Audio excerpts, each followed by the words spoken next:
Nag-water sports nga kami sa Puerto Galera, katulad ng banana boat, UFO, din sa White Beach.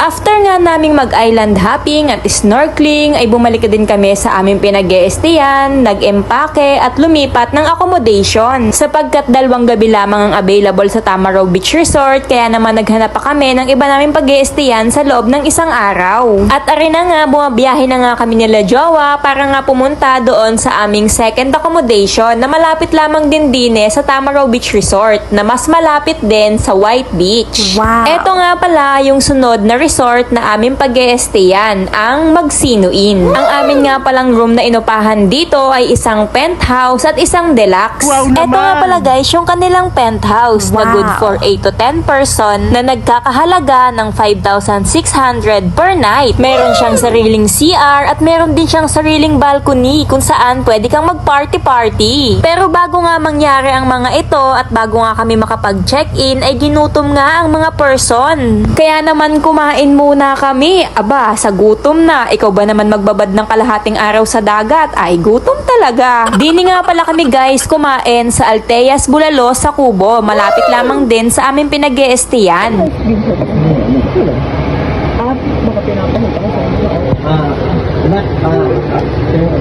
Katitut. Ay, dito ay. Ayaw guys, wala. Ay, wala, mali.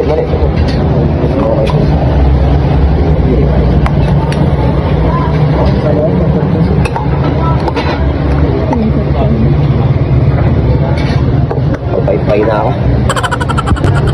Gari, alisin mo kutsara. Wow! Ay, ba't mo pinasok? Ay, baka lang kung may pakiramdam.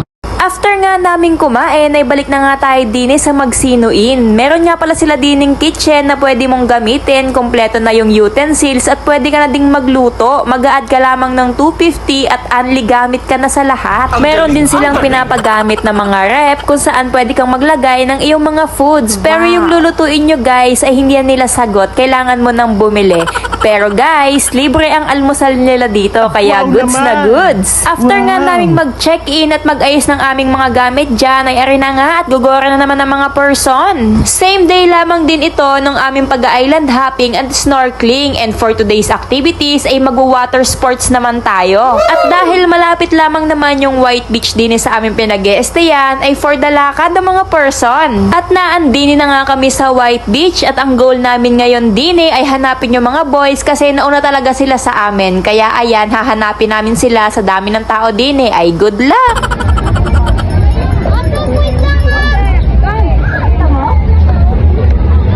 Ang daming tao!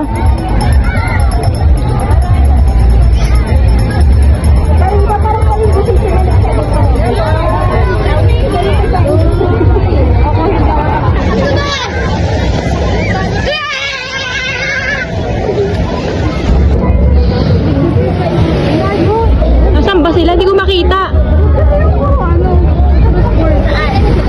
Nakita mo ba sila? Ay, ayan no? Nakita ko yung book na is eh. What? Ayan na yung pin. Location pin.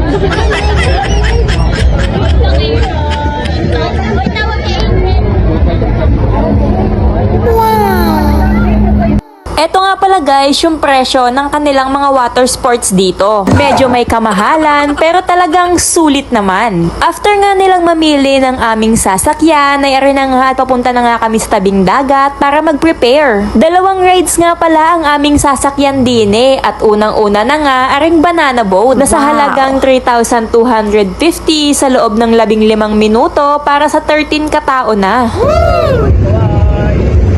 Bye-bye.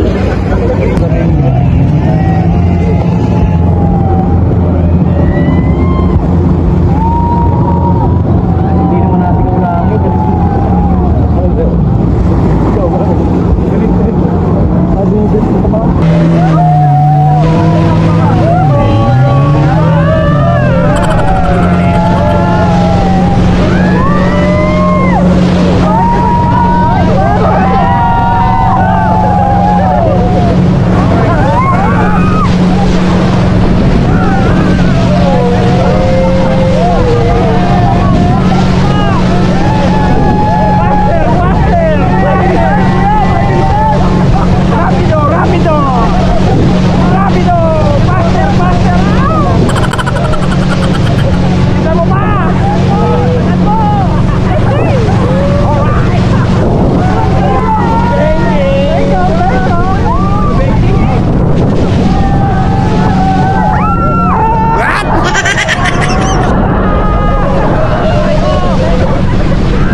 May tatay mo yung tao eh.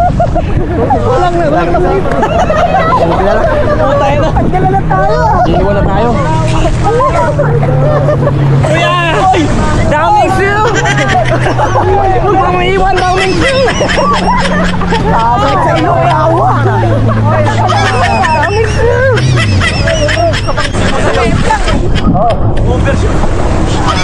Let's go!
naming malunod ay mag-enjoy sa banana boat ay ito naman ang aming sunod na rides, ang UFO. At dahil hindi nga kaming kakasya lahat sa isang UFO ay hinati na nga sa dalawa, ang team boys at ang team bahala na. Etong mga boys nga ang gusto ay yung extreme na ride, samantalang kami ang gusto namin ay yung chill-chill lamang. Pero dahil lilima nga kami sa UFO tapos ang liliit pa namin ay hindi nga gayon ang nangyari at talagang lipad kong lipad sa sobrang bilis ay luhaman din pagbaba. Samantalang yung boys ang naging chill ride. Mali yata ako ng team na nasalihan. Lula eh.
Tumigil na kayo eh, ha?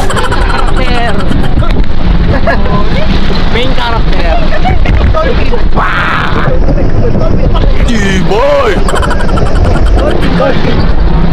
Main character. Ikot mo yan, ikot mo.